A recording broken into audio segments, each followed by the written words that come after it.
वरी लगंदा मेला, वरी मचंदी मौज। अची रहियो आहे असांजो पंहिंजो सिंधियुनि जो नओं साल। असीं सजाईंदासीं झूलेलाल साईं जूं ज्योतियूं ऐं बहिराना। त दोस्तो तयार थी वञो। सिंधियत फाउंडेशन जे तरफ़ां आहे तव्हां सभिनी खे कुर्बायती कोठ। असीं मल्हाए रहिया आहियूं चेटी चंड जो मेलो।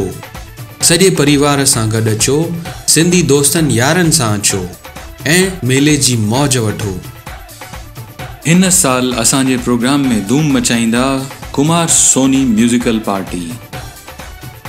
2 अप्रैल 2022 ठीक शाम जो 6 बजे हीरानंदानी मेडोज़ जे क्लब हाउस में। उम्मीद आहे त तव्हांखे बि हिन ॾींहं जो बेसब्रीअ सां इंतज़ारु आहे। त विसारजो न, 2 अप्रैल 2022 शाम जो ठीक 6 बजे हीरानंदानी मेडोज़ जे क्लब हाउस में थाणा में चेटी चंड जो मेलो। जय झूलेलाल।